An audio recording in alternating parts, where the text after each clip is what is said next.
You are God's dear children, so try to be like Him. Live a life of love.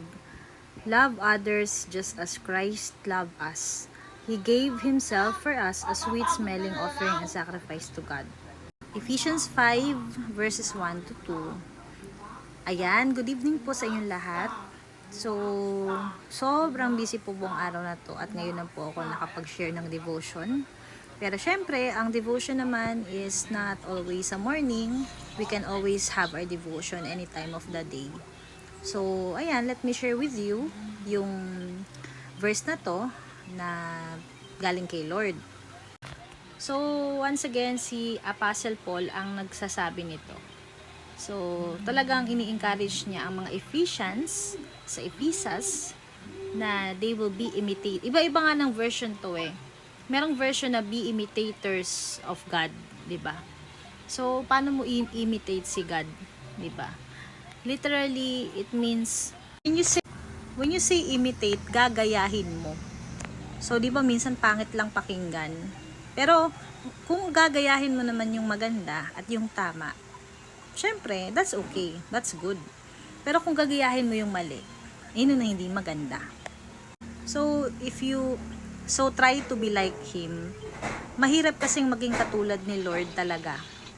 So, hindi yan hindi yan yung deity being ni God, but yung characteristics niya, attributes niya of be. Ano ba yung mga attributes ni Lord? Di ba? Loving, compassionate, gracious, forgiving, gentle, patient, understanding, ganyan, gracious, compassionate. So, yan. Mahirap, di ba? Kasi we are all struggling, and as I can share based on my own experience, I've been having a hard time then talaga to always be gracious, to always be patient, to always be gentle and kind. Di ba may mga pagkakataon nag-i-snap po tayo. Depende sa situation, sa ating paligid, sa mga taong nakakasalamuhan natin. But He is encouraging us here to love others just as Christ loved them. Siyempre, ang Lord, pantay-pantay ang pagmamahal sa atin. Wala namang pong favoritism si Lord. So, even the sinners, even those who still don't accept Him, mahal naman niya yun lahat. He died for everyone, di ba? Pero syempre, lahat lang ng maliligtas ay kung sino yung tatanggap sa Panginoong Hesukristo bilang kanilang Lord and Savior.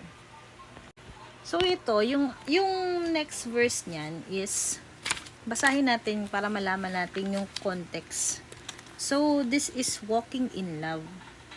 Yan nga, therefore, be imitators of God as beloved children and walk in love as Christ loved us and gave Himself up for us. A fragrant offering, a sacrifice to God. Fragrant offering. So, mabango, mahalimuyak daw yung alay na ginawa ni Jesus.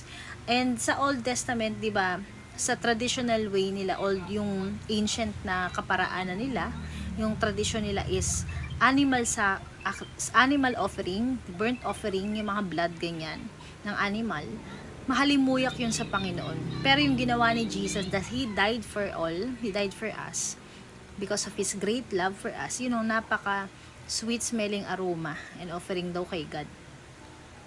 So, sabi dito sa verses 3 to 4, but sexual immorality and all impurity or covetousness must not even be named among you, as is proper among saints. Let there be no filthiness, nor foolish talk, nor crude joking, which are out of place, but instead let there be thanksgiving. Verse 5, for you may be sure of this, that everyone who is sexually immoral or impure, or who is covetous, has no inheritance in the kingdom of God. Grabe, no? Let no one deceive you with empty words, for because of these things the wrath of God comes upon the sons of disobedience. Masakit pakinggan at parang medyo harsh, 'di ba? Pero this is the truth. Actually, trending ngayon si Alvin Aragon because of ito yung aking side dito sa bagay na to. Sabi dito, let there be no filthiness nor foolish talk, 'di ba? And in everything magkaroon ng thanksgiving, 'di ba? And may sinabi dito, no sexually immoral or impure, who is covetous that will inherit the kingdom of God. May sinabi pa yan. Actually, biblical yung mga pinanggagalingan ni Alvin Aragon, especially yung ang it's not condemnation kasi totoo naman yon. He's just telling the truth of God. Kasi sinabi naman talaga sa Bible that no homosexual will inherit the kingdom of God. Please check Revelations chapter 21 verse 8. Nandun po yun. But, of course, as Christians, we are, syempre, we are commanded to speak the truth in love. Hindi mo pwedeng i-condemn yung kapwa mo. Yung approach kasi nga, it's not very loving. It's judgmental. It's sarcastic. Diba? Parang medyo condemning yung dating. At yung naramdaman ni Andre at na anak ni IC is na-condemn siya kasi yung pagkakasabi ni Alvin. But when you pag i-dig nyo pa yung behind those statements ni Alvin, it's really from the Bible naman talaga. Nangyari lang, na-focus sila dun sa the way he delivers kasi nga walang halong, maybe he's just joking around then kasi seryoso. Kaya ang dating sa tao parang mapangusga, 'di ba? Parang sino ka ba? Self-righteous ka. Porque Christian ka, ganyan ka magsalita, 'di ba? Pero totoo 'yung sinasabi niya. Na ganun kasi siya naranasan siguro yung life without God, na nagsuffer siya because of wala siyang relationship kay Lord that time. Kaya siguro gano'n na lang ka-empathic ba tawag dun? Ganun siya strong yung kanyang yung conviction niya na mag-share. Kaya lang, syempre, he really should be corrected sa way ng pagsasabi niya. Kailangan talaga maging gracious, magkaroon ng full of love, compassion, and kasi by our words, yung words talaga malakas sa impact niyan because from our out of our yung sinasabi natin, it can make or break a person. It can either destroy or bring life. So let's be careful. Yung message last time sa CCF is tame the tongue. Taming the tongue means iisipin mo muna mabuti if yung mga lalabas sa bibig mo ay makakasakit ka ba or makaka-encourage ka ba. Is it necessary na sabihin yon? Ano ang maging effect nun pag sinabi mo yon? And makaka-glorify ba sa Panginoon yan? So, yun. Actually, si Jesus himself is masyadong mabigat magsalita. May sinabi siya doon sa sa Matthew 12:34 na kinonfront niya. Hindi to condemn kasi yes pala, parang he actually condemned them kasi they are sinners Ang kinokondemn naman kasi is yung sin, not the person.